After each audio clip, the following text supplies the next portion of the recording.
In the 21st century, war, it doesn't unfold slowly anymore. It just erupts. The decisions of just a handful of people can literally reshape the entire globe in a matter of hours. A single regional spark can set off a fire that, well, it threatens to burn down the whole house. That was the ultimatum, February 28th, 2026. And make no mistake, this wasn't just some threat of war. No, this was the start of one. An act that was about to send the Middle East, and really the entire world, down a very dangerous path. So how did this whole thing unfold so fast? Well, to really get a handle on it, we're going to break down that first chaotic week into 5 critical parts. We'll look at everything from the very first shots fired, all the way to the moment the global economy was pushed to the brink. All right, phase 1. This war didn't start with boots on the ground. Not at all. It kicked off with this just massive, perfectly coordinated air campaign. The idea was to land a single, overwhelming knockout blow from the sky, taking out Iran's leadership and its ability to fight back before they even knew what hit them. And those first 24 hours, they were brutally efficient. You had the US and Israel striking with just devastating precision. They hit their main targets, including, as you can see, the elimination of Iran's supreme leader. But here's the thing. That incredible tactical success, it came with a huge strategic price tag. Because now a massive, region-wide retaliation wasn't just possible, it was guaranteed. So of course, Iran didn't wait around. Their response was immediate, and it was overwhelming. And they didn't just target military sites. No, they went straight for the economic heart of the Gulf, putting the entire world's energy supply on notice. 119. What is that?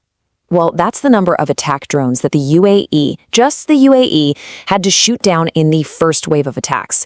That should give you a sense of the sheer scale we're talking about here. It was a swarm. And it wasn't just drones. On top of all that, they also had to deal with 15 ballistic missiles. I mean, the sky over the Gulf basically turned into this futuristic battlefield overnight. It was a true test, pushing these incredibly advanced air defense systems to their absolute limits against a barrage that was designed specifically to overwhelm them. And this right here is why everyone was holding their breath. The Strait of Hormuz. You can think of it as the world's energy jugular. About 1/5 of all the oil the world uses passes right through there. Just the threat of closing it down was enough to send absolute shockwaves through the global economy. And that was before a single ship was even touched. Now, that shockwave from the battlefield, it didn't take long to hit Wall Street and markets all over the world. We're talking almost instantly. The threat to the oil supply sparked a level of panic we haven't seen in years, and it just vaporized trillions of dollars in value. Yeah, look at that number, $3.2 trillion. That's how much value was wiped off global stock markets in just 2 days. Investors weren't waiting around to see what happened next. They just ran for the exits as the risk of a full-blown energy crisis started to feel terrifyingly real. But here's what's really interesting. This economic pain, it wasn't spread around evenly at all. If you look at the numbers, countries that desperately need to import their oil, think South Korea, Japan, their markets just got hammered.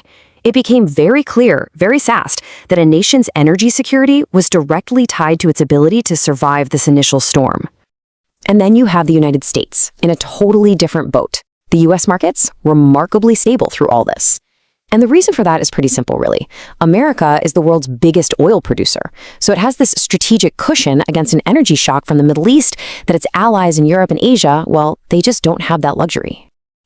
Just like in any major crisis, the markets picked winners and losers almost overnight. Money just poured into the usual safe places, right?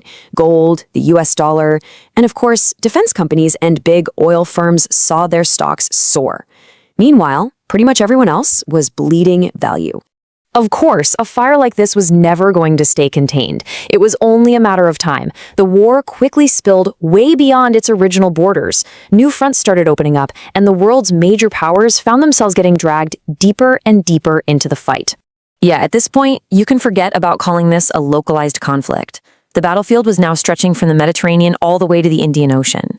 I mean, you've got a missile getting shot down over Turkey, that's a NATO country, and a US sub sinking an Iranian warship off the coast of Sri Lanka.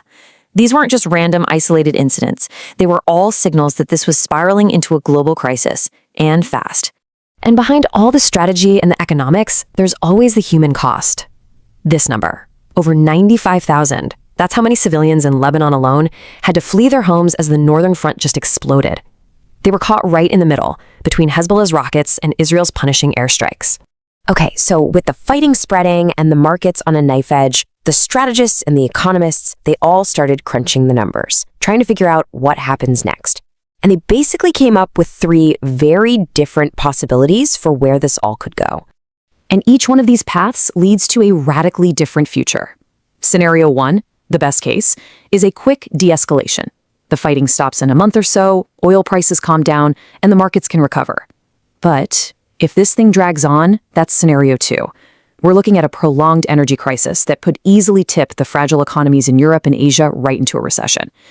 And then there's the worst case scenario, a full blockade of the Strait of Hormuz. If that happens, you can pretty much guarantee a full-blown global recession. So the first week is over, the opening moves are on the board, and the initial price has already been paid, both in lives and in money. The question now really isn't if the world is going to feel this, but just how bad is it going to get? What happens in the next few weeks won't just decide the fate of the Middle East, it's going to determine the stability of the entire world.